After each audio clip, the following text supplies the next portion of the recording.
Hello students, good morning. मैं Manoj Agarwal for the NEET classes. जो movement और लोकोमोशन का आज सेकंड पार्ट है। इससे पहले आप मूवमेंट और लोकोमोशन में फर्स्ट पार्ट पढ़ चुके हैं कि गति और गमन। तो मैंने आपको बताया था कि मूवमेंट और लोकोमोशन दोनों में क्या डिफरेंस है। जितने भी इंडिविजुअल्स हैं, चाहे वो यूनिसेलुलर हो चाहे मल्टीसेलुलर हो, उन सब में मूवमेंट और लोकोमोशन के लिए अलग अलग क्या है, ऑर्गन्स हैं। तो ऑर्गेनेल्स से लेकर के ऑर्गन्स तक की स्टडी कराई थी कि प्रोटोजोआ में क्या होता है, पोरीफेरा में क्या होता है, फिर इसके बाद आपका एलिडा में क्या है, आर्थ्रोपोडा में है, फिर सीधे कॉर्डेट्स में आ गए थे। उसके बाद हमें पता है कि लोकोमोशन के लिए एक निश्चित फ्रेमवर्क की आवश्यकता होती है, जिसे कंकाल कहते हैं। तो वो दो तरह का था, एक्सोस्केलेटल और एंडोस्केलेटल। तो एक्सोस्केलेटल में बाह्य कंकाल, वो भी आपको बता दिया था। फिर हम आए थे एंडोस्केलेटल। तो एंडोस्केलेटल में जो डर्मल ओरिजिन है वो मेनली क्या है, बोन्स और कार्टिलेज की बनी। तो जो हमारा बोन्स और कार्टिलेज का पूरा फ्रेमवर्क या ढांचा है, दैट इज कॉल्ड द क्या कहते हैं, स्केलेटन सिस्टम, कंकाल तंत्र। तो कंकाल तंत्र के बारे में हमने पढ़ा था कि ह्यूमन बींग्स में जो कंकाल तंत्र है उसको दो पार्ट में स्टडी कर सकते हैं। कौन कौन सा, एक्सियल स्केलेटन था और ह्यूमन स्केलेटन। इसको दो पार्ट में स्टडी किया था हमने, एक्सियल स्केलेटन और दूसरा था यहां पर अपेंडिकुलर स्केलेटन।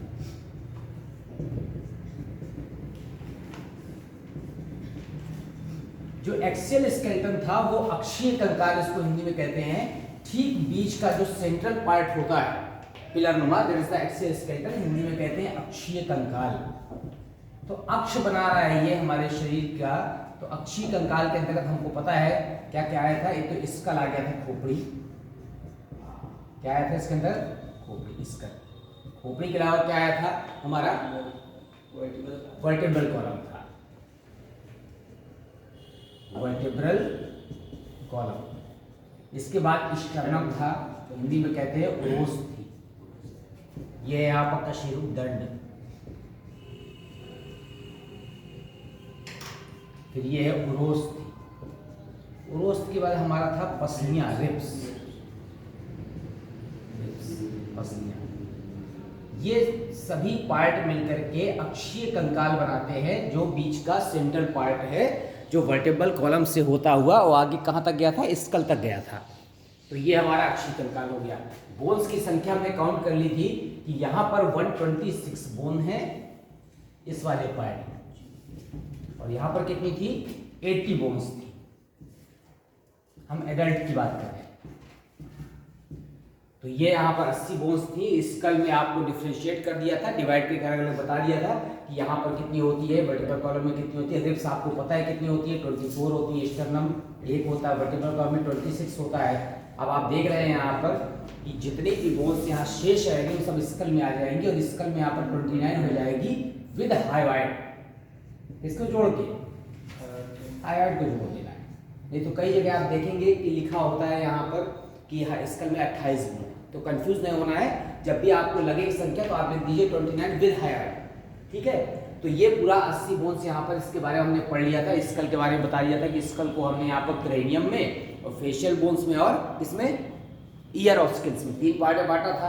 तो फिर किसमें थी, क्रेनियम में बोन कितनी थी, कपाल में 8 थी, 8। नाम बता सकता है कोई, जो ये हमारा जो बाहरी आवरण था चारों तरफ का क्रेनियम, कपाल, इसमें जो बोन्स है उसका नाम देखो। सामने वाला क्या था, फ्रंटल, साइड का क्या था, पैराइटल। ये एक फ्रंटल 1 था, पैराइटल 2 थे, पीछे एक ऑक्सीपिटल था, सिंगल।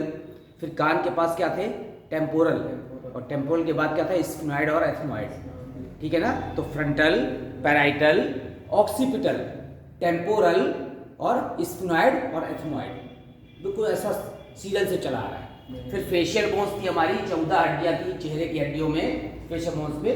तो फेशियल बोन्स पे जहाँ शुरू किया था आगे का पार्ट, ये दोनों नासल थे। नासल के बाद जो है आगे का टिप क्या था, वोमर था। नासल के अंदर इंफीरियर टर्बाइनल थे।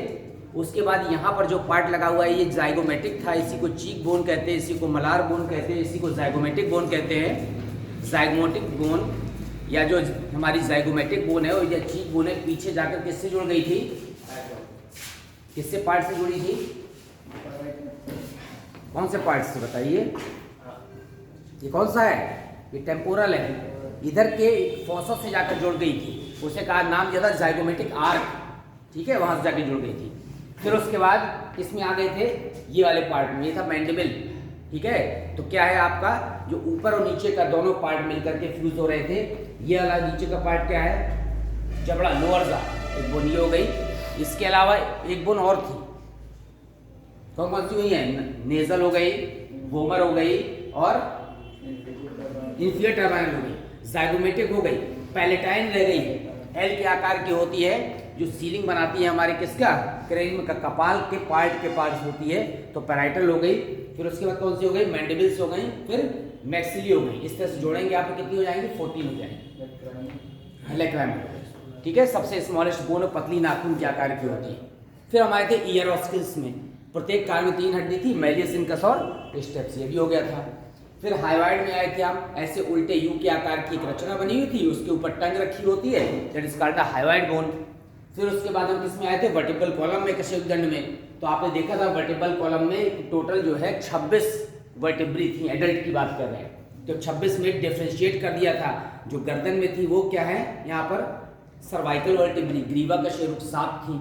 उसके बाद वक्ष भाग में आते हैं, वो थोरेसिक वर्टिब्री कितनी थी, 12 थी, ठीक है, तो 12 7 19 हो गई। फिर कट पार्ट में आते हैं, लंबर पार्ट, उसमें 5 थी, उसे कहते हैं लंबर वर्टिब्री, तो कितनी हो गई, 24। फिर उसके बाद उसके नीचे का पार्ट होता है सैक्रल, वो पहले 5 थी, बाद में जुड़ के सिंगल रह गई, और सैक्रल के बाद था कॉक्सीजियल, वो भी 4 थी, और बाद में जुड़ के कितनी हो गई, सिंगल। तो 7, 12 और 5 और 1 आप जोड़ देंगे, टोटल 26 आएंगी। अगर हम ओरिजिनल लेते हैं इन्फेंट्स में तो 33 हो जाती है। तो वर्टिब्रल कॉलम हो गया। उसके स्टर्नम, ये सिंगल बोन है यहाँ पर, ठीक है, इसे ब्रेस्ट बोन भी कहते हैं। और वर्टिब्रल कॉलम और स्टर्नम के साइड को जोड़ने वाली रचनाएं क्या है, रिब्स हैं, पसलियाँ। कितनी जोड़ी थी, 12 जोड़ी थी। 12 जोड़ी में शुरू की 7 जोड़ी पसलियाँ सीधे स्टर्नम से जुड़ती है। कौन सा पार्ट जुड़ता है स्टर्नम से, हर रिब्स में 2 पार्ट होते हैं, एक होता है बोनी पार्ट, एक होता है कार्टिलेजिनस, अस्थि भाग और उपास्थि भाग। तो जो उपास्थि होती है वो थोड़ी सॉफ्ट होती है, तो हमारा चूंकि स्टर्नम थोड़ा सॉफ्ट है किसकी तुलना में, वर्टिब्रल कॉलम के, इसलिए जो कार्टिलेजिनस पार्ट है, उपास्थि भाग, वो इधर से आगे जुड़ा है, ताकि कभी अगर झटका लगे जोर से तो इसको कम हानि पहुंचे, ठीक है, तो ये सॉफ्ट पार्ट है। तो 7 जोड़ी सीधे स्टर्नम से जुड़ी थी, इसलिए उनका नाम था वर्टिब्रो स्टर्नल रिब्स या ट्रू रिब्स। और उसके बाद हम आए थे लास्ट के 5 पेयर में, तो 8वीं 9वीं 10वीं 7वें से ही जुड़ी थी, इसलिए नाम था वर्टिब्रो कॉन्ड्रल रिब्स। और 11वीं 12वीं हवा में लटकी थी, इसलिए नाम था फ्लोटिंग रिब्स। तो लास्ट की 5 जोड़ी क्या थी, फॉल्स रिब्स थी, और शुरू की जो है 7 जोड़ी ट्रू रिब्स थी। इस पूरे आंकड़े के बाद हमें अपेंडिकुलर स्केलेटन में आना था, उपांगी कंकाल में मेन पार्ट में आते हैं।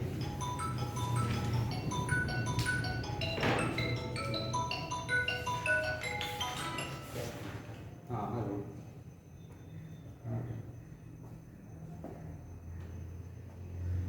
हाँ हो गया, नहीं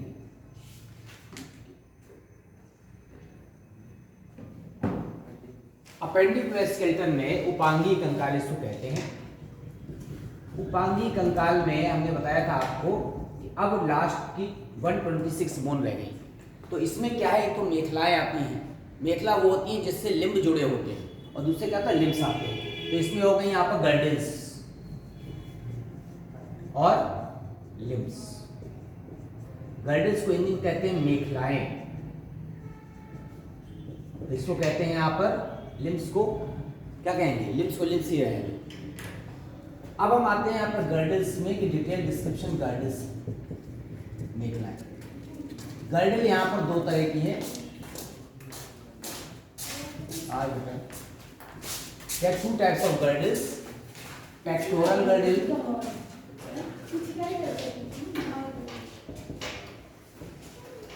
और pelvic girdle। पेक्टोरल को हिंदी में कहते हैं अंश मेखला,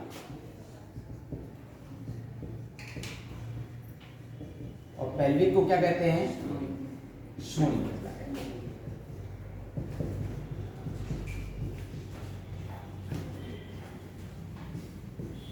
पेक्टोरल गर्डल्स 2 है, आप देख रहे हैं, एक यहाँ पर राइट साइड में, एक कहाँ पर है, लेफ्ट साइड में है। तो जो पेक्टोरल गर्डल है, पहले हम इसकी स्टडी करते हैं, उसके बाद किसमें आएंगे, लिम्स में आएंगे। तो गर्डल्स में कुल मिलाकर 6 हड्डियां हैं। कितनी है? 6। यहां पर गर्डल्स में 6 बोन्स। इसमें पेक्टोरल गर्डल में 4 बोन है, 4 बोन्स। ठीक है। और यहां पर कितनी है? दोनों में मिलाकर 6 हड्डियां हैं। यहाँ पर तो गर्डल्स में 6 हड्डियां हो गई, तो इससे 6 हटा दीजिए तो बची 120। 120 किस में है? लिम्स में। हर लिम्ब में 30 है, तो 30 चौके 120 की हो गई। अब इसके बाद हम मेनली किस में आते हैं? पेक्टोरल गर्डल में आते हैं, अंश में क्या आते हैं।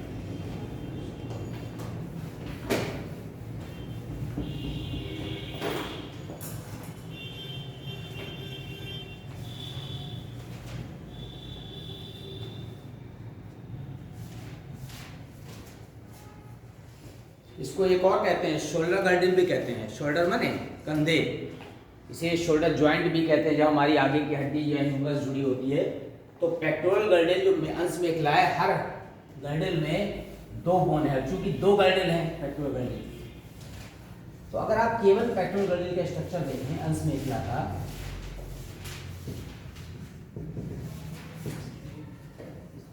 तो इसमें 2 भाग होते हैं। एक तो एक त्रिकोणीय हड्डी, 2 पार्ट। कौन कौन से बता सकते हैं? अंश मेखला 2 होती हैं, प्रत्येक अंश मेखला में 2 पार्ट होते हैं। कौन कौन से? नाम सुना है? क्लेविकल और स्कैपुला। क्लेविकल को हिंदी में क्या कहते हैं? अच्छा, कहाँ पाई जाती है? ये जो देख रहे हैं ना, ये जो हम हाथ से पकड़ रहे हैं, ये कॉलर बोन है ना, ये कौन सी है? हसूली। ये है। और ये स्कैपुला। बाकी जो पार्ट है जिससे क्या जुड़ा है? कौन सा हड्डी है? ह्यूमरस है। ये जो ह्यूमरस जुड़ी है जिसके इससे फॉसा से माने गर्द से, ये वाला पार्ट क्या है? स्कैपुला। तो अगर आप स्ट्रक्चर देखें यहां पर,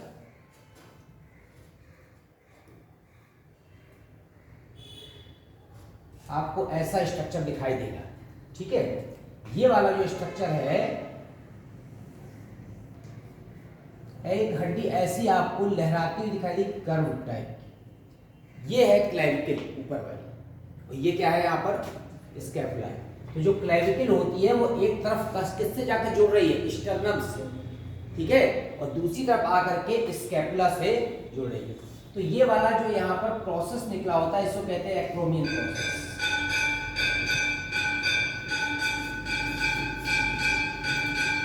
ठीक है। ये आप देख रहे हैं, इस जॉइंट के आगे तक निकला होता है यहाँ पर, और ये वाला पार्ट, ये that is the fossa. Fossa माने गर्द। जैसे एक पार्ट ऐसा है, ये सॉकेट, और ह्यूमरस हड्डी का टॉप ऐसे जाके जुड़ रहा है, तो ये फॉसा है। और ये क्या है? इसका ट्यूबरकुल उखाड़ है। तो ये वाली जो फॉसा होता है, इसको कहते हैं ग्लिनोइड कैविटी। क्या कहते हैं? Glenoid cavity. क्या जुड़ेगा इससे? इससे हमारा अपर लिम्ब की ऊपर की टॉप वाली बोन जुड़ेगी, इसे कहते हैं ह्यूमरस।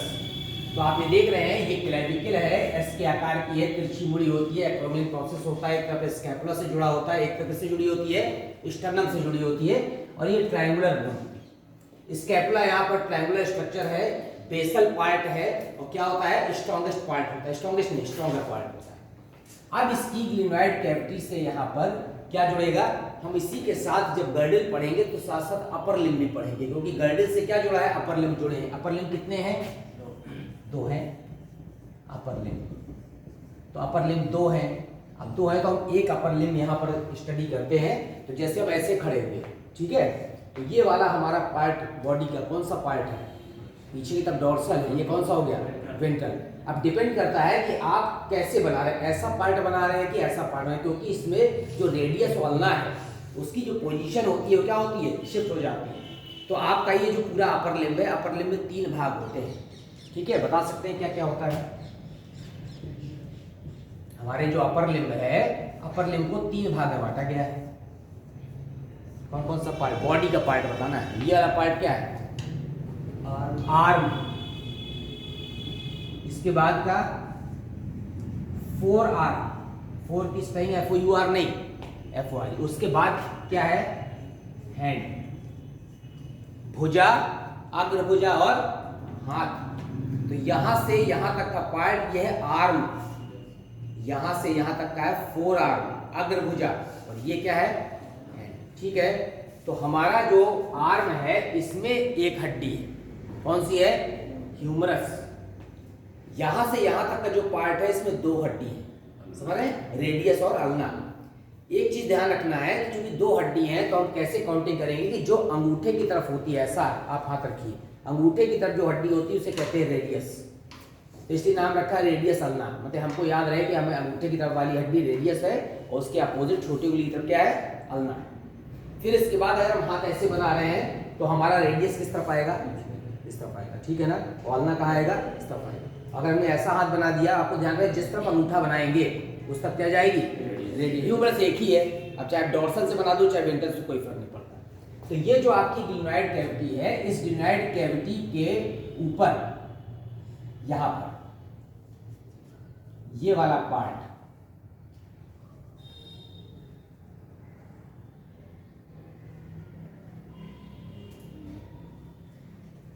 ऐसा आकर के एक हड्डी जुड़ी हुई है, क्या नाम है इसका, ह्यूमरस। अब ह्यूमरस में आप देखेंगे यहां पर कि इस वाले पार्ट में उभार बने, क्या बने, उभार, ठीक है, ट्यूबरकिल्स कहते हैं। तो यहां वाला पार्ट कहलाता है ग्रेटर ट्यूबरकिल, ग्रेटर ट्यूबरकिल, और यहां वाला पार्ट क्या कहलाता है, लेसर। इसमें उभार थोड़ा कम होता है, इसे कहते हैं लेसर ट्यूबरकिल। ट्यूबरकिल माने उभार, तो दीर्घ उभार और लघु उभार। आपकी जो बुक में लिखा होगा, क्या लिखा होगा, यहाँ पर लिखा होगा दीर्घ उभार। यहाँ तक बोर्ड कवर हो रहा है कि नहीं, हो रहा है, इसे क्या कहेंगे, लघु उभार। अब दोनों उभार के बीच की पार्ट ये जो इसे कहते हैं बाइसिपिटल ग्रूव,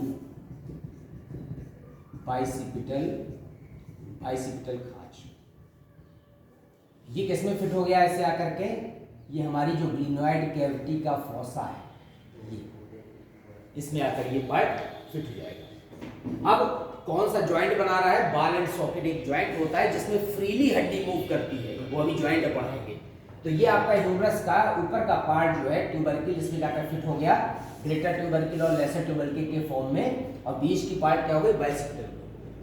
अब इसमें मध्य भाग के नजदीक एक और थोड़ा सा उभार होता है कंटकनुमा, उसे कहते हैं यहाँ पर डेल्टॉइड उभार, डेल्टॉइड रिज। रिज माने छोटा उभार, और ठीक है, और ट्यूबरकिल माने बड़ा। अब ये पार्ट लास्ट में आकर खत्म हो गया, यहां से हमारा पार्ट आर्म पूरा हो गया। आर्म बॉडी का पार्ट था और ह्यूमरस क्या थी, हड्डी।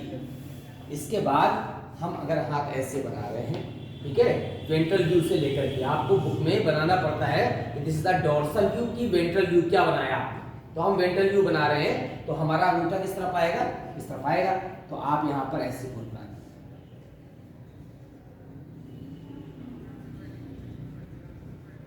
ये वाली हड्डी कौन सी हो गई, रेडियस, और ये वाली कौन सी हो गई, ठीक है, ठीक है। अब जो रेडियस और अल्ना है, यहां पर फिर से ये उभार है, जहां पर ये दोनों क्या होते हैं, ज्वाइंट होती है। इस वाले उभार में ये वाला जो ऊपर पार्ट है, इसको और सीधा लिखिए, रेडियस, इसे कहते हैं यहां पर रेडियल फोसा। फोसा माने गर्त। इसका जो ऊपर का पार्ट होता है वो किससे जुड़ता है, यहाँ पर ह्यूमरस के टॉप से। और ये जो अल्ना का जो पार्ट है, ये जहां फिट होता है, इसको क्या कहते हैं, नहीं कहते, इसे कहते हैं ओलिकेरनाल प्रोसेस। क्या कहते हैं, ओलिकेरनाल प्रोसेस। ये ओलिकेरनाल प्रवर्ध है, और ये जिस जगह पर जुड़ रहा है इसको कहते हैं यहां पर ट्रोक्लिया। संधि स्थल का नाम क्या है, ट्रोक्लिया। और इसका जो ऊपर का पार्ट है वो रेडियल प्रोसेस में रेडियल प्रवर्ध है, और जहां जाके फिट हो जाएगा दैट्स कॉल्ड रेडियल फोसा। इसका जो ऊपर का पार्ट है उसे कहते हैं ओलिकेरनाल प्रोसेस, और ये दोनों जाकर ट्रोक्लिया के संधि स्थल पर क्या हो जाएंगे, फिट हो जाएंगे। अब आप देख रहे हैं रेडियस चूंकि इस तरफ है, तो आगे का पार्ट अभी इसके बाद क्या आएगा, हैंड। अभी हम किसमें आए हैं, फोर आर्म तक आए हैं। हैंड में हम आते हैं यहां से, तो हैंड में 3 पार्ट होते हैं। एक पार्ट होता है यहां पर रिस्ट, रिस्ट माने कलाई। दूसरा होता है पाम, पाम माने हथेली। और तीसरा होता है यहां पर फिंगर्स, उंगलियां हमारी फिंगर्स। अब देखिए ये पार्ट रिस्ट है, ये कलाई। तो हम रिस्ट वॉच कहते हैं, कलाई वाली घड़ी पहने हैं, तो ये जो रिस्ट है इसमें जो हड्डी होती है उन्हें क्या कहते हैं? उन्हें कहते हैं कार्पल्स। रिस्ट तो बॉडी का पार्ट है, जो हड्डी है वो है कौन सी? कार्पल्स।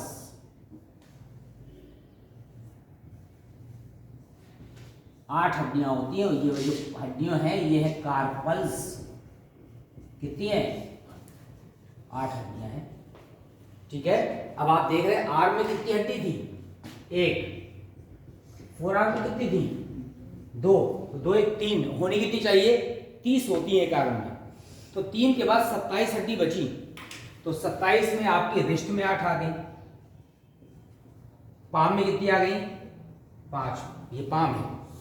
और फिंगर्स में कितनी आ गई? 3 चौको 12 और 2 14, अंगूठे में 2 होती है, बाकी सब में 3 थी, तो इसमें 14 हो गई। अब आप जरा काउंट करिए, 14 और 5 कितना हुआ? 19, 19 8 कितना हुआ? 27, 28 29 और 1 30। तो आप ये देखिए कि अभी आपकी कार्पल्स कितनी? 8 है। इस पार्ट को कहेंगे हमारा कौन सा पार्ट है? रिस्ट। रिस्ट के बाद यहां पर 5 हड्डी बनी।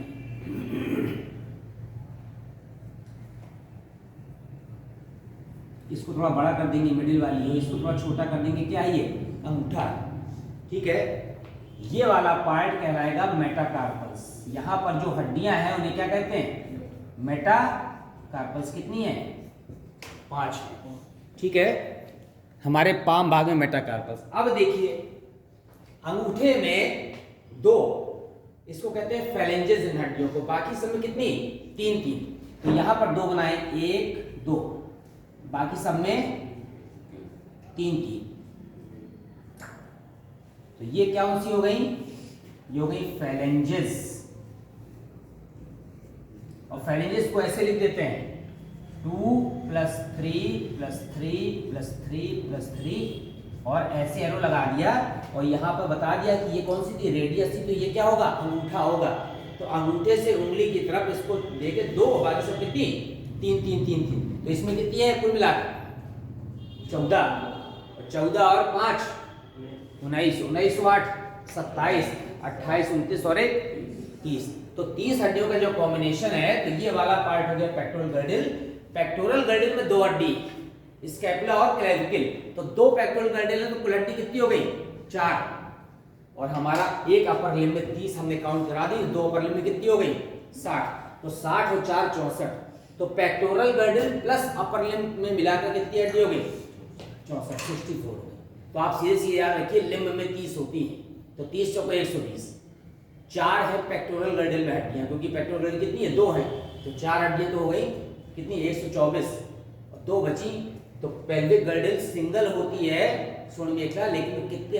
2 अलग अलग हड्डी से मिलकर बनती है, तो टोटल 126 हड्डियां जो काउंटिंग है। तो अभी आप देख रहे हैं कि अपर लिम्ब में हम यहाँ पर आर्म, 4 आर्म और इसके बाद हैंड में किस तरह से काउंटिंग करते हैं कि क्लेविकल स्कैपुला के बाद या ट्रोपियन थोरैसिक ग्लिनॉइड कैविटी से होता हुआ किस तरह से ह्यूमरस हड्डी हमारी काउंट जुड़ती है। ह्यूमरस हड्डी के बाद 4 आर्म में ट्रोक्लिया नामक उपहार से रेडियस और अल्ना जुड़ जाती हैं।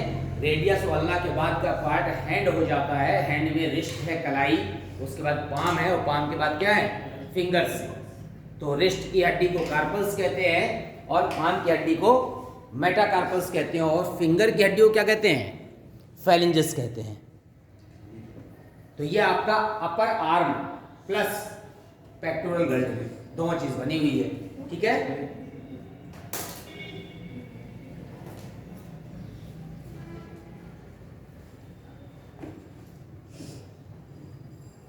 ये तो वीडियो में आ जाएगा ना?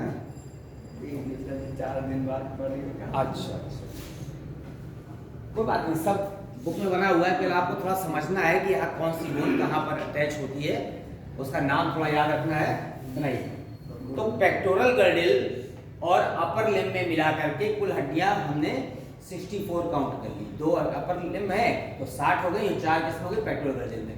तो ये अपर लिम्ब का काम क्या हो गया, खत्म हो गया। हम किस में आते हैं इसके बाद, पेल्विक गर्डिल में आते हैं और फिर उसके बाद लोअर लिम्ब में।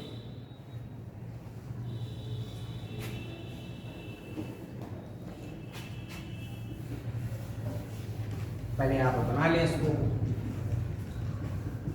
पेल्विक गर्डिल, पेल्विक गर्डिल होती है 1 पीस ले लेते हैं कि आपको ये लगे कि हड्डी है। श्रोणि मेखला कितनी होती है, 1 होती है। अब एक श्रोणि मेखला में 2 हड्डियां होती है, कौन कौन सी, क्या कहते हैं उसको, कमर की हड्डी कह देते हैं। 2 हड्डियां हैं, ठीक है, मेड अप ऑफ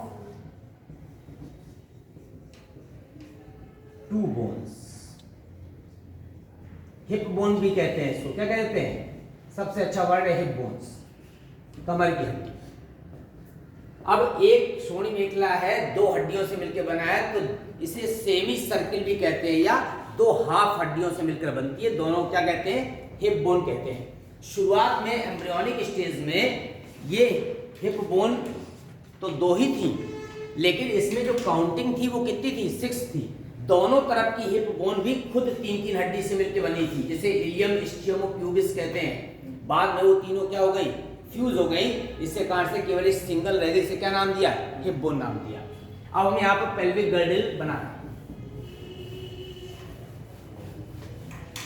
आपने पेल्विक गर्डिल का सबने स्ट्रक्चर देखा है, रफली फिगर बना हुआ है, ठीक है। पेल्विक गर्डिल थोड़ा छोटा बनाए तो कुछ पैर नहीं लटकेगा यहाँ से नीचे तक।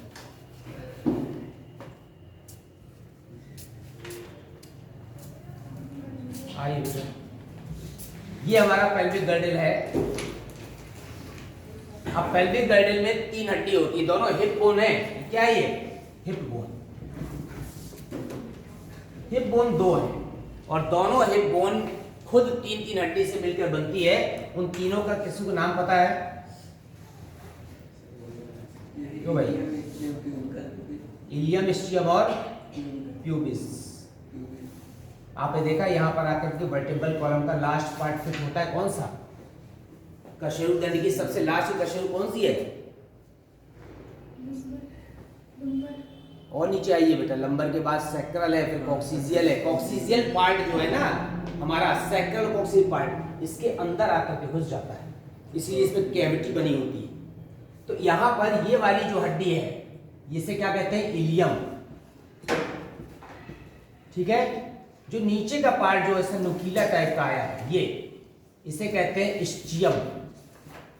किसी बच्चे को गोद में बैठाइएगा तो जब बच्चा गोद में बैठता है तो जो हड्डी थोड़ी देर में गड़ने लगती है वो ये वाली है उसकी, स्टियम।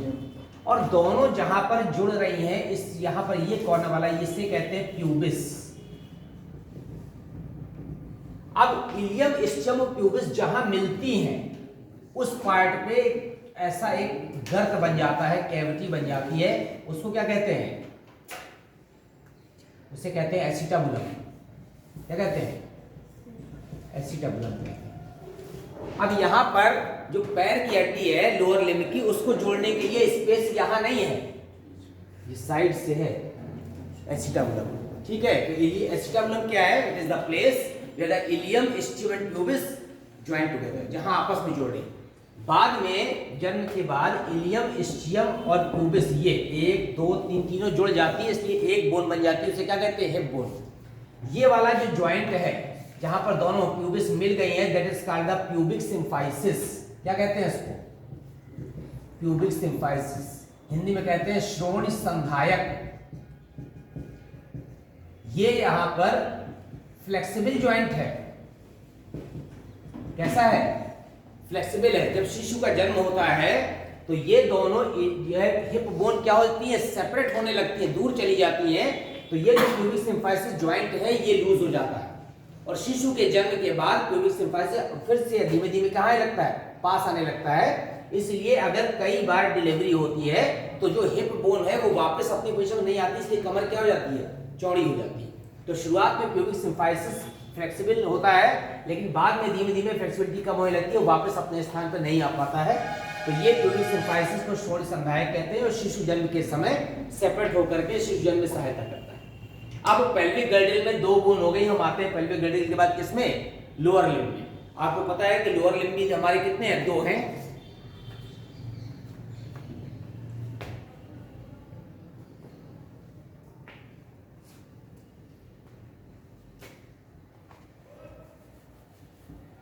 अब लोअर लिम्ब में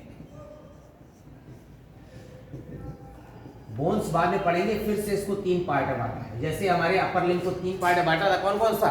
आर्म, 4 आर्म और हैंड। तो लोअर लिम्ब को भी 3 पार्ट में बांटा, तीनों का नाम बताना है। कौन बताएगा?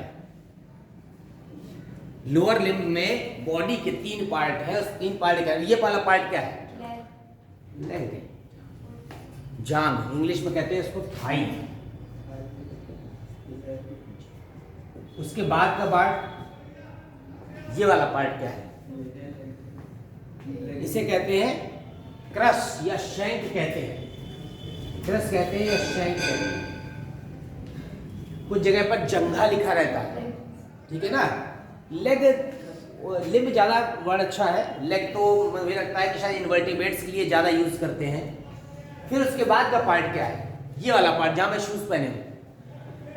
जैसे यहां से यहां का हैंड है, इसमें से वहां का पार्ट क्या है? फुट है। फुट पार्ट में फिर से 3 भाग है। कौन कौन से? पैर की कलाई को क्या कहते हैं? हाथ की कलाई को रिस्ट कहते हैं। पैर में घड़ी पहनना हो तो क्या कहेंगे? किस जगह पहनेंगे? उसकी कलाई को क्या कहेंगे? एंकल। तो पैर की जो कलाई है उसको कहते हैं एंकल। पायले यहीं पहनते हैं एंकल में, ठीक है। और हम लोग यहाँ पर क्या पहन लेते हैं? छल्ला या कड़ा कुछ पहन, या घड़ी पहने तो इधर पहन लेते हैं, ठीक। तो ये जो एंकल है इसको पैर की कलाई कहते हैं। एंकल के बाद का पार्ट क्या होता है? जैसे हमारे यहाँ पर एक पाम है, हथेली, तो पैर के तले को क्या कहते हैं? सोल कहते हैं। यार घुटना ना होगी। सोल, SOUL नहीं, SOL। सोल माने तलवा। और उसके पार्ट बाद का पार्ट क्या रह गया? फिंगर्स। तो एंकल हो गया, सोल हो गया, फिंगर्स हो गया, ये बॉडी के पार्ट हो गए। लोअर लिम्ब में थाई, क्रस या शैंक या फुट, और फुट में फिर से एंकल, सोल और फिंगर्स। इतने हो गए बॉडी के पार्ट। अब हड्डियां फिर से देख लीजिए। इसमें थाई में 1 हो गया, अभी आगे बनाएंगे। कौन सी है? फीमर है, ठीक है ना। स्ट्रॉन्गेस्ट बोन भी है, स्ट्रॉन्गेस्ट नहीं कहना चाहिए। स्ट्रॉन्गेस्ट तो हमारी कौन सी है? ये लोअर जा, ठीक है। लेकिन ये भी काफी क्या है? स्ट्रॉन्ग है। और लेंथ के हिसाब से जितनी लंबाई फीमर की होती है उतना ही व्यक्ति की लंबाई होती है। जिसकी फीमर में ज्यादा ग्रोथ नहीं होती, लंबाई क्या होती है? कम रह जाती है। उसके बाद इसमें आते हैं, जैसे हमारे 4 आर्म में यहाँ से आता है 2 हड्डी थी, रेडियस अल्ना, यहाँ पर 2 हड्डी है, उसे कहते हैं टिबिया फिबुला। टिबिया नाम पहले लिया है, इसका मतलब है पैर के अंगूठे की सीध में जो हड्डी आएगी वो टिबिया, और छोटी उंगली की सीध में जो आएगी वो फिबुला। तो यहाँ पर 2 हड्डी है, इसमें काउंटिंग लिख दिया। अब 2 और 1 3 यहाँ भी होगी। अब हमारे यहाँ से यहाँ तक कितनी थी? 27 थी हैंड में। यहाँ पर भी फुट में कितनी है? 27। लेकिन थोड़ा सा अंतर है। क्या है कि हमारी रिस्ट में, कलाई में 8 हड्डी थी, यहाँ पर एंकल में केवल 7 है। अब इस 27 को डिस्ट्रीब्यूट कर रहे हैं। एंकल में कितनी है? 7। एक हड्डी जो कम हो गई, वो हड्डी कहाँ बढ़ गई? ये जो कैप है, knee cap, most sensitive bone of the body, समझ रहे हैं।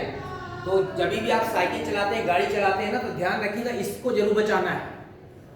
क्योंकि और जो कोई हड्डी होती है, वो हड्डी कैल्शियम के डिपॉजिट होने से, या बॉडी में कैल्शियम की टैबलेट लेने से, या फल फ्रूट खाने से, फल फ्रूट्स क्या होती है? जुड़ जाती है। ये सेस्मॉइड बोन है। सेस्मॉइड बोन का मतलब होता है कंडरा एक थी, टेंडोन, उस पे लगातार कैल्शियम डिपॉजिट हो जाने से वो बोन की तरह हो गई है, ठीक है ना। तो उसमें उतनी हार्डनेस या मजबूती नहीं है। जैसे चीनी का कप होता है, गिर जाता है ना, तो क्या ब्रिटल माने भंगुर हो जाता है, फिर वो जुड़ नहीं सकता। उसी तरह से ये वाली बोन अगर टूटती है तो ये प्लास्टर से जुड़ती नहीं है। इसका ऑपरेशन होता है, अगर किसी तरह जुड़ भी गई तो अब वो हमेशा वीक रहेगी, और जब भी आप पैर फोल्ड करेंगे, जिंदगी भर चलेंगे बैठेंगे, तो इसकी जरूरत पड़ेगी। तो जैसे ही फोल्ड करेंगे तो मसल्स खींचेगी तो लगातार दर्द होगा। और इसीलिए इसको क्या करते हैं, फिर रिप्लेस करते हैं, नई जो है यहाँ पर नी बोन या ज्वाइंट जो है दूसरा डालते हैं। तो इसीलिए बहुत सेंसिटिव बोन है, टूट जाती है तो जल्दी फ्रैक्चर उससे प्लास्टर से जुड़ती नहीं। तो यहाँ पर एंकल में 7 हो गई, तो एंकल के पहले थाई और क्रस्ट के बीच में एक बोन और लग गई, कौन सी, नी ज्वाइंट, ठीक है ना, पटेला कहते हैं उसको, ये है नी ज्वाइंट। अब देखिए यहाँ पर 2 और 1 3 1 4, तो यहाँ पर फिर हमने कितना कर दिया इसमें 26। अब यहाँ पर एंकल में 7, सोल में हमारी जो पैर का तलवा है, जैसे यहाँ पर ये है 5, उसी तरह से पैर के तलवे में 5 हड्डी होती है, और फिंगर्स में एज इट इज 14 होती है, अंगूठे में 2, बाकी सब में 3 3। तो आप देख रहे हैं 14 7 5 कितना 19, 19 7 26, और ये देखो 26, और 26 के बाद 2 28, और एक 29, और एक 30। तो ये जो हमारा अपर लिम्ब और लोअर लिम्ब में थोड़ा सा डिफरेंस है कि है तो हड्डी टोटल 3 30, लेकिन यहाँ पर एक नी ज्वाइंट पैर में बढ़ जाता है लोअर लिम्ब में, इसीलिए पैर की कलाई में एक बोन कम हो जाती है, तो वहाँ बोन बढ़ जाती है, ठीक है। अब हम आते हैं इसमें लोअर लिम्ब का स्ट्रक्चर बनाने में। यहाँ पर आपने बोन्स की संख्या लिख ली, बॉडी पार्ट लिख लिया।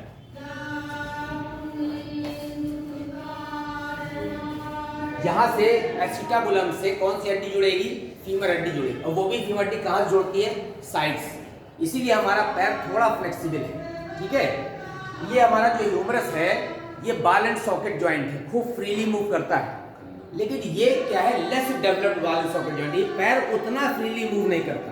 क्यों, क्योंकि इसका जो सॉकेट है वो साइड में है, और इसका जो सॉकेट था वो कहाँ था, बिल्कुल सेंटर में था, तो खूब तेज घुमा सकते।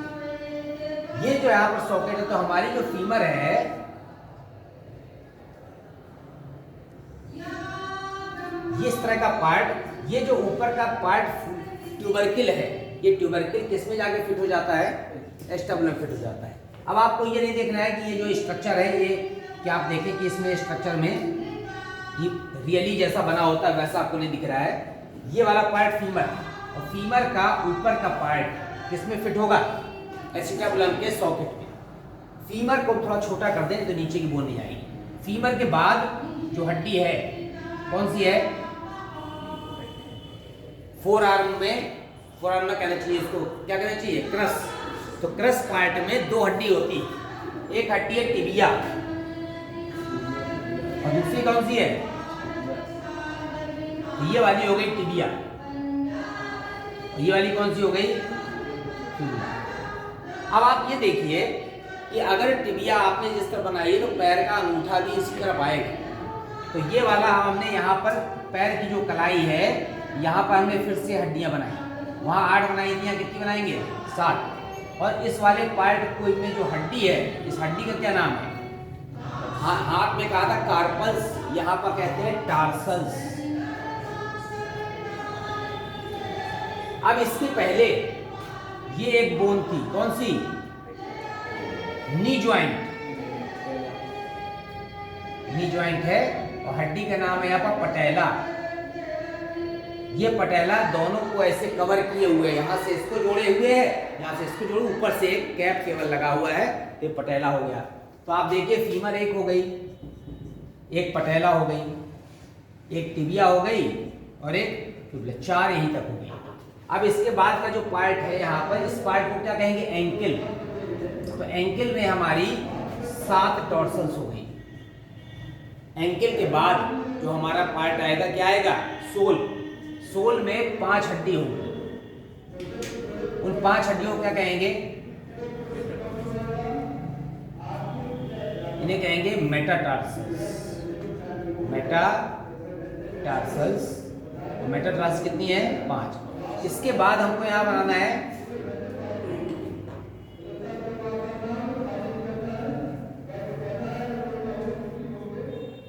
ये वाला पार्ट है फेरेंजेस या फिंगर्स। फिंगर्स में जो हड्डियां हैं क्या कहेंगे, फेरेंजेस। फेरेंजेस कितनी है, 14। उसी तरह सेम अंगूठे में 2 हैं, और बाकी सब में कितनी है, 3 है। तो यहाँ पर ऐसे बना देंगे 2 + 3 + 3 + 3 + 3 अंगूठे से उंगलियों की तरफ। तो जिस तरफ हमारा टिबिया आएगा उस तरफ पैर का अंगूठा आएगा, वहां पर 2 हड्डी रहेंगी, बाकी सब में कितनी रहेंगी, 3 रहेंगी। तो आप देख सकते हैं कि जो हमारा लोअर लिम्ब है, लोअर लिम्ब में किस तरह से हड्डियों का डिस्ट्रीब्यूशन हुआ है और बॉडी का पार्ट पढ़िए।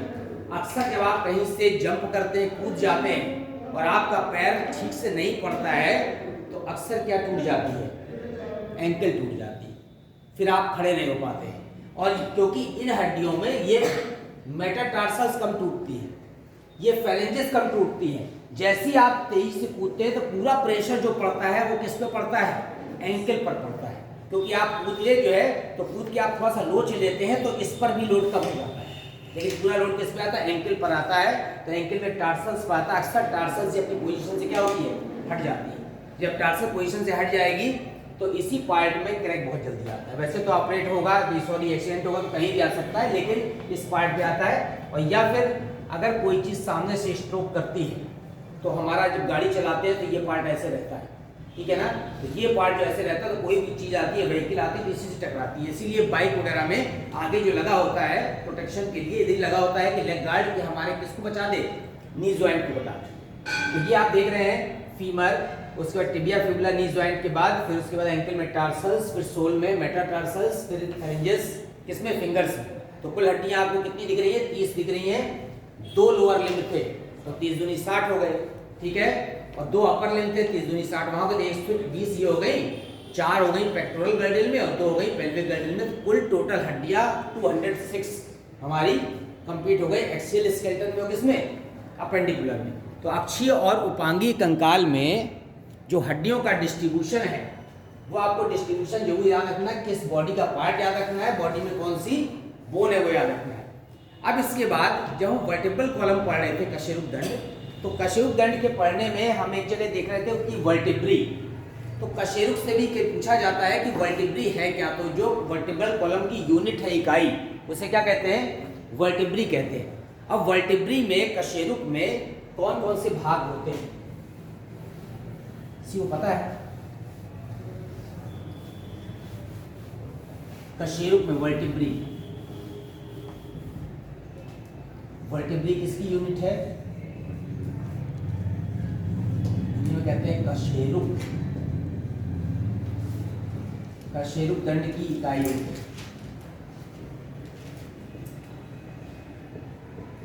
ठीक है। अब जो वर्टिब्री है कशेरुक, उसमें कौन कौन से पार्ट्स होते हैं, पार्ट्स ऑफ वर्टिब्री। एक तो होता है सेंट्रम, नाम सुना है, हिंदी में कहते हैं कशेरुक काय। मेन बॉडी पार्ट जो होता है कशेरुक काय, काय माने क्या होता है, संरचना। जो मेन पार्ट है उसका वो क्या है, कशेरुक का सेंट्रम, ठीक है। फिर उसके बाद क्या होता है, एक होता है न्यूरल आर्क। न्यूरल आर्क जानते हैं क्या होता है, ये बीच का गड्ढा है, छेद है, जिससे होकर के स्पाइनल नर्व्स कहाँ जाती है, ऊपर तक जाती है ब्रेन तक। इसे कहते हैं यहाँ पर तंत्रिकीय। इसका एक और नाम है, इसको वर्टिब्रल फोरामेन भी कहते हैं, वर्टिब्रल फोरामेन। फोरामेन माने छिद्र,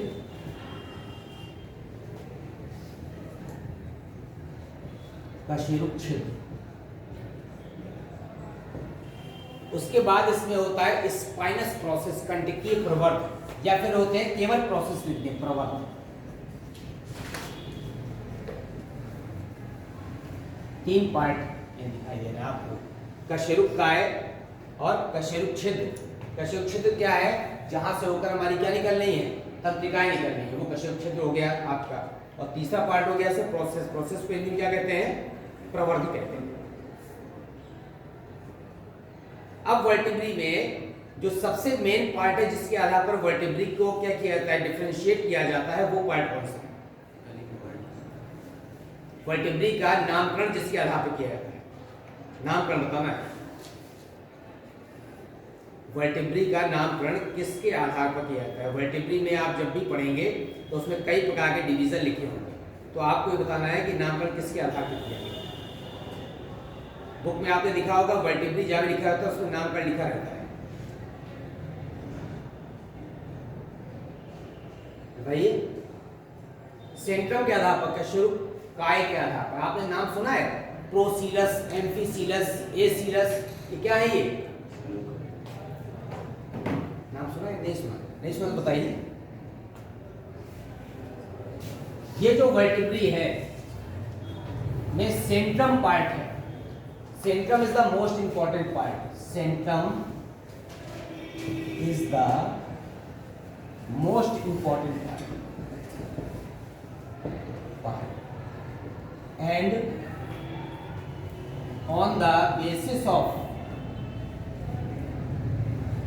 structure,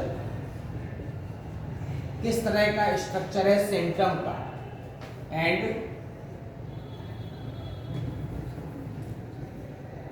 on the basis of structure the vertebrae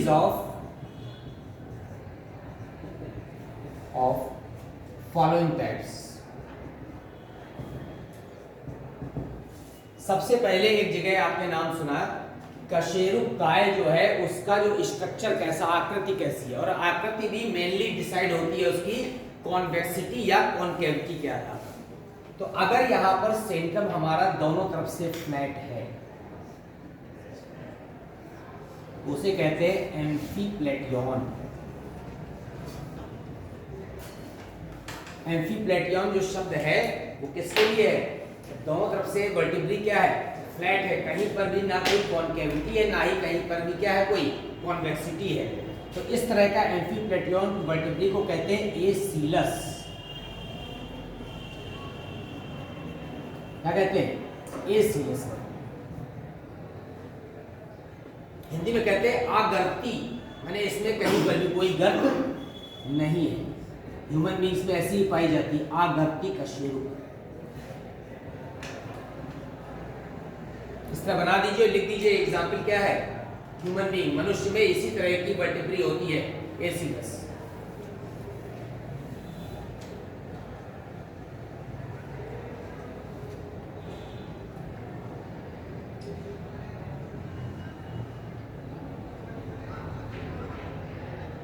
कुछ एग्जाम्पल नोट कर लीजिए इसमें। एम्फीप्लेटियन, इसको एसीलस भी कहते हैं, और यहाँ पर कोई कॉन्केविटी या कॉन्वेक्सिटी नहीं है। एग्जाम्पल लिख दीजिए मैमल्स।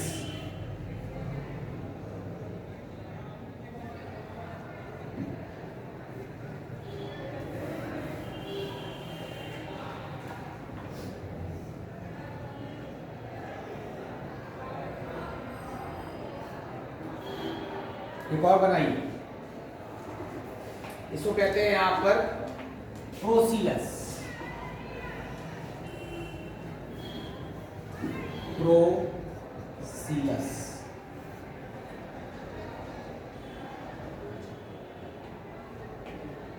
LOUS। आप देख रहे हैं इसमें एक तरफ कॉन्केविटी है, कॉन्केव सरफेस। कॉन्केव बने, कॉन्केव बने, उभया कहाँ आपने जोड़ दिया? कॉन्केव बने, बताइए क्या है? अवतल। और कॉन्वेक्स बने उत्तल। तो आप देख रहे हैं एक सतह उत्तल है, एक क्या है अवतल है। इस तरह की जो वर्टिब्री है वो प्रोसीलस है, और उसमें यह है अग्र सतह, ये है यहाँ पर पश्च सतह।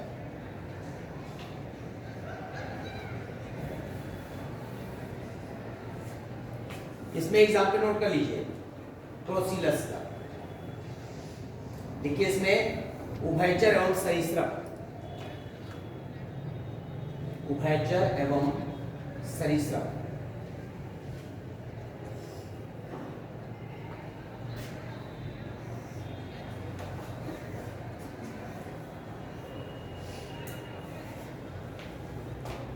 ये शेप देख रहे हैं आप, इसमें दोनों सतह पर क्या है कॉन्केविटी है, दोनों सतह पर। इसे कहते हैं एम्फीसीलस। एक और बना लीजिए,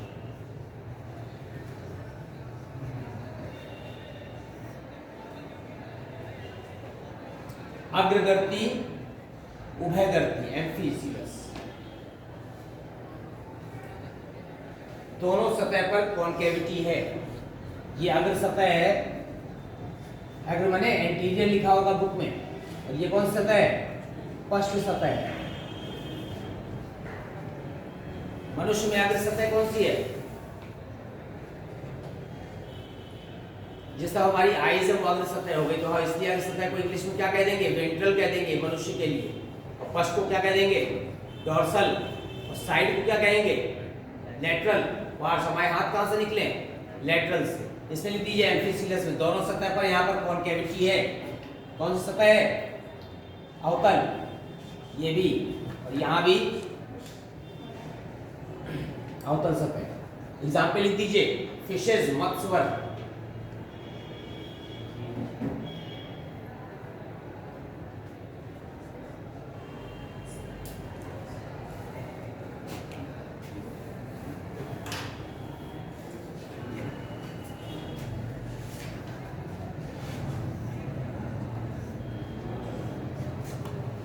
एक और बनाइए शेप, हेट्रोसिलस कहते हैं, हेट्रोसिलस।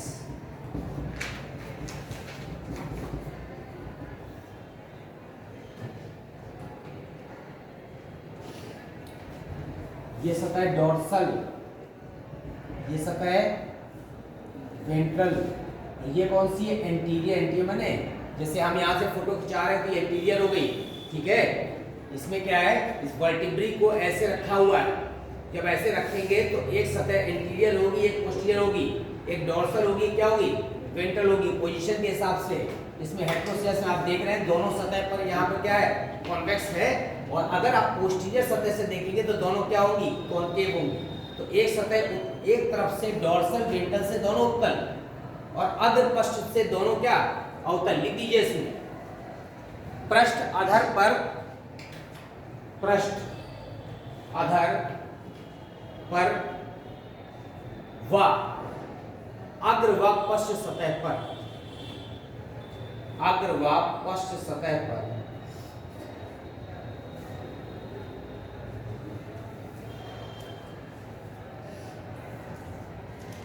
अलग प्रकार की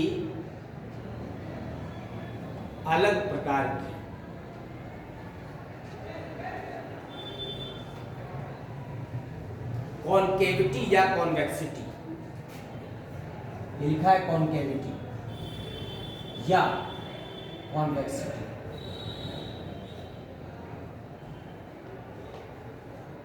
एग्जाम्पल और लिख दीजिए इसमें हेट्रोसिलस में बर्ड्स की वर्टिब्री होती है ऐसी, वर्टिब्री ऑफ बर्ड्स।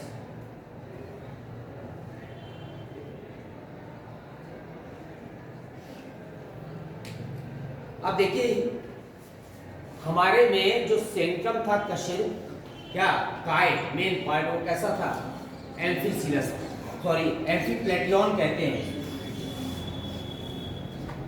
पहले बना है आपने। अब मनुष्य में टोटल 26 वर्टिब्री हैं, तो एक स्ट्रक्चर होता है आइडियल वर्टिब्री, आदर्श कशेरुक जैसी होती है। जैसे कहते हैं आदर्श व्यक्ति में 2 हाथ होंगे, 2 पैर होंगे, 2 आंखें होंगी, लेकिन किसी पर्टिकुलर व्यक्ति का मान लो 1 पैर नहीं है, that is not the ideal person, ठीक है। तो पहले हम बनाएंगे आइडियल वर्टिब्री, उसके बाद जो सबसे पहली वर्टिब्री है जो हमारी किससे जुड़ी है? स्कल से, उसका क्या नाम है? हमारी सर्वाइकल वर्टिब्री, ग्रीवा कशेरुक में 7 कशेरुक है। एक कशेरुक सबसे ऊपर की हमारी किससे जुड़ी है? खोपड़ी से, उसका नाम क्या है? उसको कहते हैं एटलस, ठीक है, एटलस का। और दूसरी का क्या नाम है? एक्सिस। तो हम जो ये जो घुमा रहे हैं गर्दन ना, ये हमारी एक्सिस वर्टिब्री, एटलस के साथ खोपड़ी जुड़ी है, ये हमारी खोपड़ी है और ये एटलस है। तो एटलस कशेरुक हमारी खोपड़ी से जुड़ी, और ये वाली है एक्सिस, तो ये एक्सिस पर घूम रही है, किसी नाम रखा है एक्सिस। तो एक्सिस वर्टिब्री पर एटलस प्लस खोपड़ी ये दोनों घूम रही है, ठीक है। तो एटलस कशेरुक हमारे में एक खांच होती है ऊपर की, उसे कहते हैं स्पाइनस कंटिकी प्रवर्त, ठीक है, और उसमें 2 उभार होते हैं। तो आपने जिस समय स्कल पढ़ा था खोपड़ी, तो मैंने स्कल का एक ऐसा व्यू भी बनाया था। यहाँ पर बताया था कि फोरामेन मैग्नम होता है महारंध्र, और महारंध्र के बगल में 2 बनाए थे यहाँ पर कॉन्डाइल, क्या नाम था उसका? Condyle, occipital condyle. ये किस में फिट होंगे? ये एटलस वर्टिब्री के खांचे में, हमारी जो एटलस वर्टिब्री है उसमें दो खांचे हैं, फॉसा, उसमें ये दोनों पार्ट फिट हो जाते हैं, इसलिए हमारी खोपड़ी क्या कहलाती है? डाइकोंडाइलिक। डाइकोंडाइलिक माने दो उभार फिट हो रहे हैं, किसमें? एटलस में। तो पहले हम यहाँ पर बनाते हैं आदर्श कशेरुक। तो आप बनाइए, यहाँ पर लिखिए ideal vertebrae, structure of ideal vertebrae, आदर्श कशेरुक की संरचना।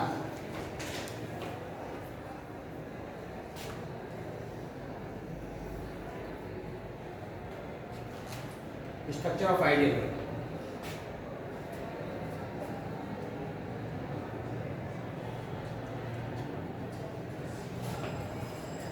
मात्र आइए,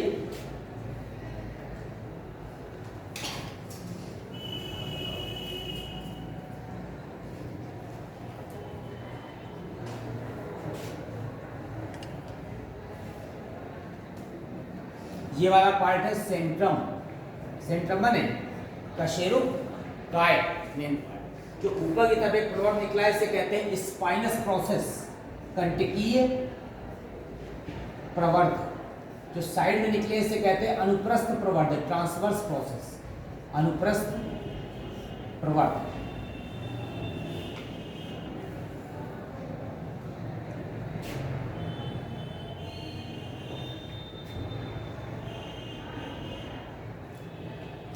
अब देखिए आप,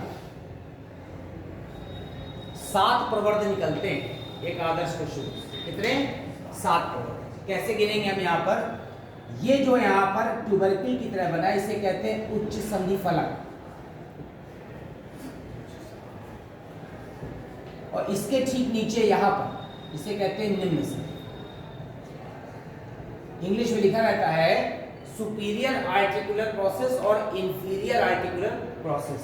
तो ये हो गया निम्न संधि फलक। कितने हो गए? काउंट करिए जरा। देखिए, एक जोड़ी ये हो गई, ठीक है, एक जोड़ी ये हो गई। कितने हो गए? 2 2 4। उच्च संधि फलक 2, निम्न संधि फलक 2, 4 हो गए। एक जोड़ी अनुप्रस्थ प्रवर्त कितने हो गए? 6। ऊपर क्या निकला है? कितने प्रवर्त हो गए? 7 प्रवर्त। और ये बीच में क्या है? Vertebral foramen. फोरामेन माने गर्त। इसी से होकर के हमारी क्या निकलती है? स्पाइन नर्व्स निकलती है।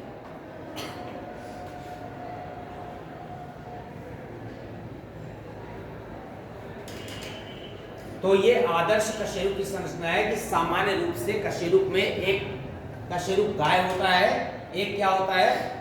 बीच में होल होता है, इसे कहते हैं वर्टिब्रल फोरामेन कहते हैं, और 7 क्या होते हैं? प्रवर्त होते हैं। 7 में एक जोड़ी उच्च संधि फलक, एक जोड़ी निम्न संधि फलक, एक जोड़ी अनुप्रस्थ प्रवर्त और एक कंटिन्यू। 7 हो गए। ये आदर्श कशेरुक है।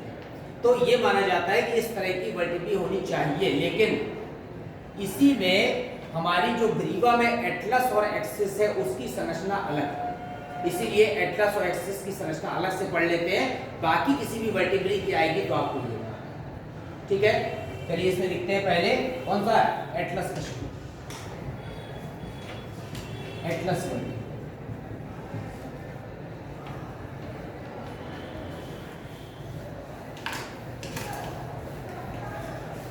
एटलस कशेरुक में लिख दीजिए ग्रीवा की प्रथम कशेरुक, ग्रीवा प्रथम कशेरुक,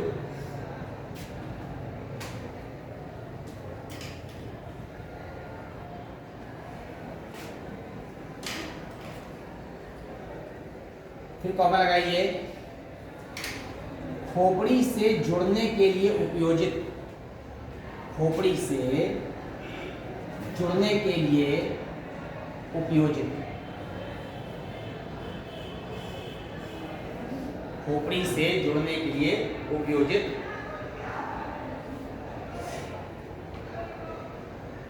जिसमें अग्र और पश्च, अग्र और पश्च चाप से मिलकर, अग्र और पश्च चाप से मिलकर रचना बनती है।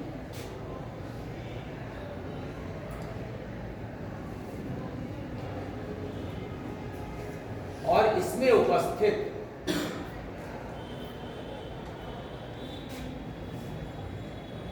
उच्च संधि गर्त, इसमें उपस्थित उच्च संधि गर्त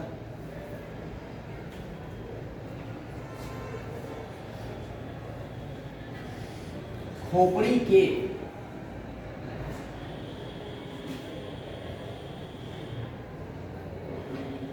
कौन सी हड्डी है पीछे, कौन सी हड्डी है कपाल में, ये फ्रंटल है, ये पैराइटल, ये कौन सी है ऑक्सीपिटल। उसी ऑक्सीपिटल में क्या है उभार बने हैं, खोपड़ी के ऑक्सीपिटल हड्डी, ऑक्सीपिटल हड्डी के किस उभार से जोड़ेगा, नाम भी उसी के नाम पर है ऑक्सीपिटल कॉन्डाइल, ऑक्सीपिटल कॉन्डाइल से जुड़कर, नाम भी इसी रखा गया ऑक्सीपिटल कॉन्डाइल, ऑक्सीपिटल कॉन्डाइल से जुड़कर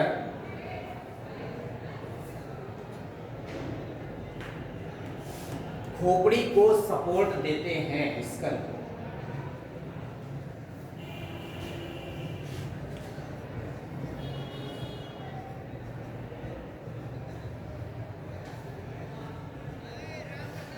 देखिए इतना सिंपल स्ट्रक्चर है, ये अग्रचाप है, ये पश्चचाप है, दोनों जहां पर मिल रहे हैं उसे कहते हैं अनुप्रस्थ प्रवर्त, दोनों ओर से उभार निकले हुए हैं। इसके अंदर जो हमारी वर्टिब्रल अंदर जो स्पाइन नर्व जा रही है उसके जाने के लिए ये फोसा है वर्टिब्रल फोरम, और अगल बगल दो गर्त हैं। उभार किसमें थे, ऑक्सीपिटल कॉन्डाइल किसमें, ऑक्सीपिटल हड्डी में, इसमें क्या है गर्त हैं, वो वाले उभार इसमें जाकर फिट हो जाते हैं सॉकेट में, इसीलिए हमारी खोपड़ी जो है यहाँ वहाँ नहीं गिरती है। और जब कभी एक्सीडेंट होता है या कोई जोर से पकड़ के अगर ताकत से घुमा दे तो ये जो उभार होते हैं इस हड्डी के वो इस सॉकेट को छोड़ देते हैं, तो उभार सॉकेट छोड़ देंगे तो हमारी खोपड़ी एक तरफ लुढ़क जाती है, इसलिए एटलस बना दीजिए इसको एटलस को।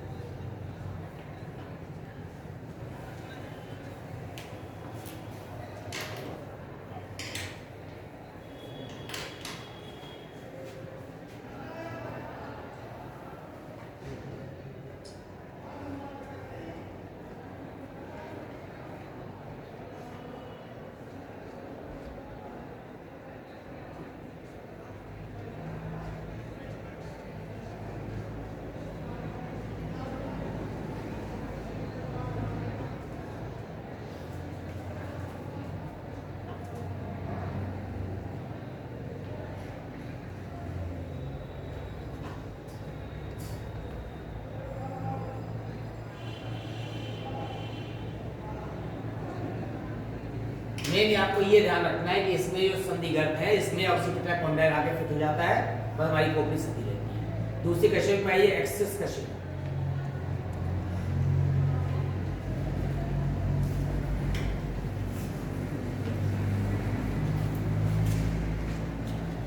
एक्सिस वर्ड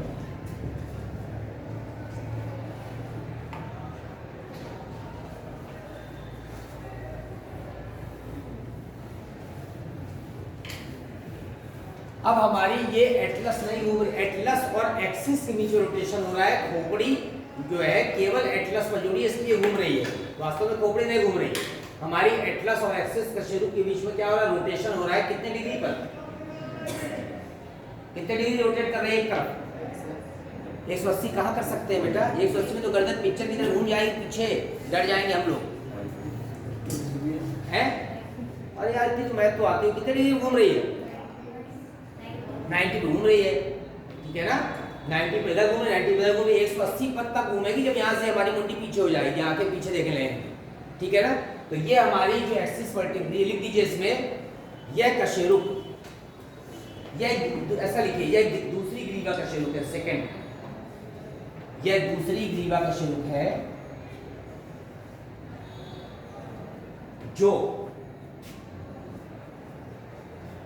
एटलस कशेरुक से जुड़कर, एटलस कशेरुक से जुड़कर खोपड़ी को घूमने की सुविधा प्रदान करती है, खोपड़ी को घूमने की सुविधा प्रदान करती है।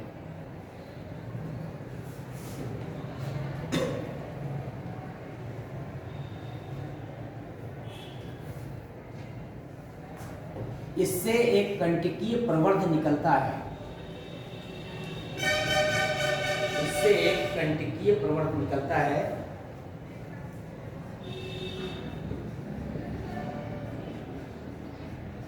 यही मेन है, जिसे ओडोंटॉइड प्रवर्ध कहते हैं। और देखिए, जिसे ओडोंटॉइड प्रवर्ध कहते हैं।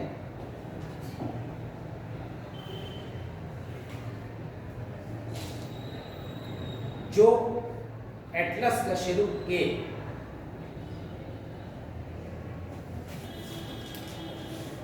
अभी आपने ऐसी एटलस बनाई थी, वहां पर एक नामांकन रह गया था। यहाँ पर ये बीच में जो गर्त बनाया था, इसमें यहाँ पर ऐसे ऐसे लाइन बनाई थी। ये वाला कहलाता है यहाँ पर प्रोसेस ऑफ डेंस। ये जो हमारा ओडोंटॉइड प्रवर्ध है वो इसमें आगे सेट होता है। एटलस कशेरुक के किससे जोड़ता है? डेंस प्रोसेस से, DENS, डेंस, गर्त से जोड़ता है, डेंस प्रोसेस नहीं। जो क्या लिखा आपने? एक्सेस कशेरुक का ओडोंटॉइड प्रवर्ध एटलस कशेरुक के डेंस नामक गर्त से जोड़ता है। लिखा है डेंस नामक गर्त से जोड़ता है।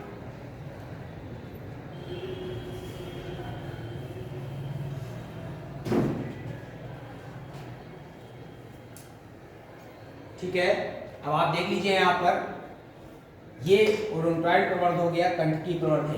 ये दोनों तब क्या निकले हुए हैं? अनुप्रस्थ प्रवर्ध निकले हुए हैं। ये उच्च संधि गर्त है, इसके नीचे क्या है? ये निम्न संधि गर्त है। तो एक जोड़ी ये हो गए, एक जोड़ी ये हो गए, एक जोड़ी ये हो गए, 6 ये हो गए, एक सातवां प्रवर्ध है। बना दीजिए।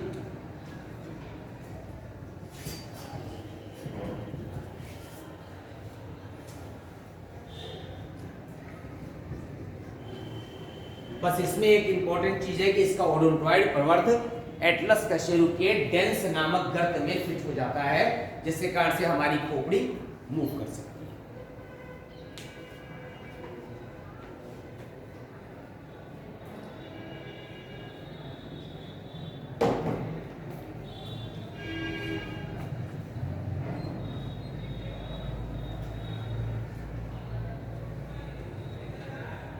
यहाँ पर मूवमेंट और लोकोमोशन में 4 दिन का टॉपिक दिया गया है, वास्तव में वो 2 ही 3 दिन का था। तो हमने आपको यहाँ पर 2 दिन में स्केलेटल सिस्टम आज कंप्लीट कर दिया। इसके बाद अभी आपका बचा है जॉइंट। संधियाँ किसे कहते हैं, कितने प्रकार की होती है? आपके बॉडी में 3 प्रकार की संधियाँ हैं। परफेक्ट जॉइंट कहते हैं, इम्परफेक्ट कहते हैं, या मूवेबल कहते हैं, इमूवेबल कहते हैं, और तीसरा क्या होता है? Non movable. तो एक यहाँ पर अल्प चल संधि है, एक पूर्ण चल संधि है, एक अचल संधि। इसका डिफरेंशिएट कर दिया है। तो अभी जॉइंट्स पढ़ेंगे, जॉइंट्स के बाद मसल्स पढ़ेंगे कि कितनी तरह की होती है, और मसल्स के बाद उसकी फंक्शनिंग पढ़ना है कि मैकेनिज्म कैसी होती है, किस प्रकार से एक्टिन और मायोसिन प्रोटीन में एक्टोमायोसिन बॉन्ड बनते हैं, और हमारा जो शरीर है खास तौर से रेखित पेशियां वो कैसे काम करती है। हृद पेशियों के काम करने का हमारे कोर्स में नहीं है। अरेखित पेशियों की जो अनैच्छिक होती है उसका काम नहीं है। वर्किंग किसकी है यहाँ पर? ऐच्छिक पेशियों की। तो वो एक्टिन और मायोसिन प्रोटीन किस तरह से एक दूसरे से बॉन्ड बनाते हैं वो पढ़ेंगे। तो नेक्स्ट टॉपिक पे जॉइंट लेंगे, संधियां, फिर उसके बाद लेंगे मस्कुलर सिस्टम, और जो छोटे छोटे शॉर्ट नोट उसमें आते हैं वो आएंगे। आपने जो टॉपिक डाले थे ना, उसमें मैंने रेस्पिरेटरी सिस्टम में पढ़ाया था कि अगर ऑक्सीजन बिल्कुल ना हो तो उसको एनॉक्सिया कहते हैं, और अगर कम हो तो हाइपोक्सिया कहते हैं। इसके अलावा जो एस्फाइक्सिया है वो भी लैक ऑफ ऑक्सीजन। तो हाइपोक्सिया मैंने ऑक्सीजन कम है, एस्फाइक्सिया मैंने और कम है, और बिल्कुल नहीं है तो उसको एनॉक्सिया कहते हैं। ठीक है, और बोहर इफेक्ट होता है ऑक्सीजन के ट्रांसपोर्ट के लिए, और जो आपका CO2 के ट्रांसपोर्ट के लिए क्या होता है? हेल्डेन।